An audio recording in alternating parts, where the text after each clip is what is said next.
पाकिस्तान की तरफ से सीज फायर वायलेशन की हरकतों ने बॉर्डर पर रहने वाले लोगों की जिंदगी को पटरी से उतार दिया। जम्मू के नौशेरा सेक्टर में शनिवार दिन भर पाकिस्तान की तरफ से भारी गोलीबारी हुई तो रात में भी बॉर्डर के करीब रहने वालों की नींद उड़ी रही। इंडिया टीवी संवाददाता रमन सैनी ने रात करीब 1 बजे नौशेरा सेक्टर के उस गांव का जायजा लिया जहां पाकिस्तान की कायराना करतूत से सबसे ज्यादा नुकसान पहुंचा है।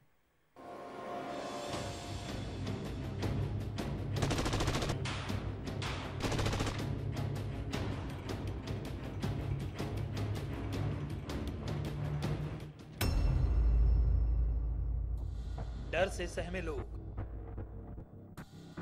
रात में जागकर अपनी जान की सलामती की दुआ करते लोग, वो लोग जो पड़ोसी मुल्क की बेजा हरकत का शिकार होकर अपना घर बार बसा बसाया संसार छोड़कर अपने ही मुल्क में रिफ्यूजी बनकर रह गए हैं।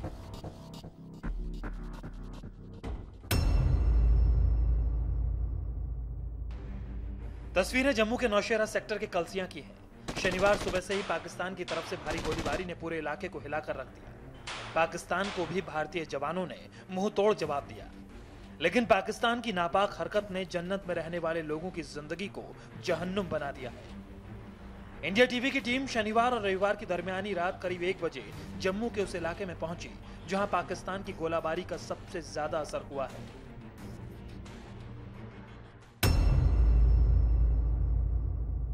पाकिस्तान की तरफ से लगातार हो रही सीजफायर वायलेशन और हैवी बम्बार्डमेंट से घबराए हुए लोग अब अपना आशियाना छोड़कर, वो लोग जो फॉरवर्ड एरिया में रहते हैं वो अपना आशियाना छोड़कर फिलहाल इस तरह के अस्थायी कैंपों में रहने को मजबूर है। दरअसल जिस तरह से आज सुबह 7:30 बजे से पाकिस्तान की तरफ से हैवी फायरिंग की गई और जो निशाना साध कर जो ग्रामीण इलाके हैं लाइन ऑफ कंट्रोल के साथ सटे हुए, वहां पर स्थानीय लोगों को निशाना बनाकर फायरिंग किया गया और इस फायरिंग में आज एक पिता और एक पुत्री, 2 लोगों की जो है वो जान गई है, 3 लोग इसमें जख्मी हुए हैं और जो लाइफ स्टॉक है उसका बेहद ज्यादा नुकसान हुआ है और साथ साथ में जो कई इलाकों में जो है मकान जो है वो पूरी तरह से तबाह हो गए हैं और ऐसे में अब और ज्यादा नुकसान जान माल का ना हो, इसको देखते हुए प्रशासन ने करीबन 1000 लोगों को बॉर्डर के इलाके से इवैक्यूएट करवाकर इन अस्थायी कैंपों तक पहुंचाया है।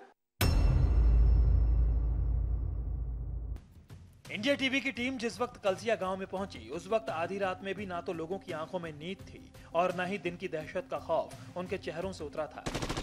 नौशेरा सेक्टर के ज्यादातर गांव सीज फायर वायलेशन और हेवी फायरिंग की वजह से खाली हो चुके हैं, लेकिन इलाके में कुछ परिवार ऐसे भी हैं जिन्होंने अपने घर को नहीं छोड़ने का फैसला किया है। इंडिया टीवी की टीम कलसिया गांव के सरपंच के घर पहुंची। सरपंच का परिवार बॉर्डर पार से हो रही हेवी फायरिंग की वजह से अपने घर में कैद रहने पर मजबूर है। हम इस वक्त नौशेरा सेक्टर के कलसिया गांव में मौजूद हैं। ये वो गांव है जो शनिवार दिन में पाकिस्तानी फायरिंग में सबसे ज्यादा इफेक्टेड हुआ था। यहाँ बेहद ज्यादा नुकसान पाकिस्तान ने पहुंचाने की कोशिश की थी। हालांकि दिन किसी तरह से लोगों का कट गया, लेकिन अब रात है और रात में पाकिस्तान की चालें अक्सर जो है वो और ज्यादा तेज हो जाती हैं। उनके नापाक इरादे जो हैं उनको अंजाम देने का समय रात में ही होता है, इसलिए ज्यादातर लोगों को यहां से प्रशासन ने निकालकर सुरक्षित स्थानों पर पहुंचा दिया है। लेकिन अभी भी कुछ लोग जो हैं वो अपने मकानों में बने हुए हैं और उनका कहना है कि इस घर को छोड़कर वो जाएं तो जाएं कैसे। इस घर के अंदर ये जो एक पहला कमरा है इसमें रुकना सुरक्षित नहीं है, क्योंकि अगर फायरिंग होती है तो स्प्लिंटर खिड़की के माध्यम से सीधे अंदर आ सकते हैं। और ये दूसरा कमरा जो है, इस कमरे में अगर हम बात करेंगे तो ये कमरा जो है अंदर का कमरा है और यहाँ पर कहीं ना कहीं सुरक्षित थोड़ी सी महसूस हो सकती है। कल जब सुबह के 7:30 बजे फायर शुरू हुआ सर, 2:30-3 बजे बंद हुआ फायर। पूरा दिन लोग अंदर रहे, बाहर निकले नहीं। थोड़ी देर जब 2:30 बजे 2:45 के बीच में बंद हुआ तो थोड़ी देर जब बंद हुआ तो लोग बाहर निकले। बाहर निकलने के बाद पाकिस्तान ने दोबारा अचानक फायर शुरू किया। उसके बीच में हमारे जो गांव के बीच में, आबादी के बीच में आना शुरू किया।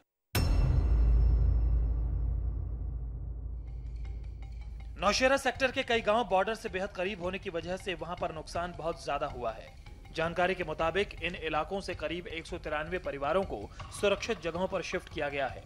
सरकार और प्रशासन की तरफ से भी इन सभी लोगों को खाने पीने और जरूरी सुविधाएं मुहैया कराने की पूरी कोशिश की जा रही है।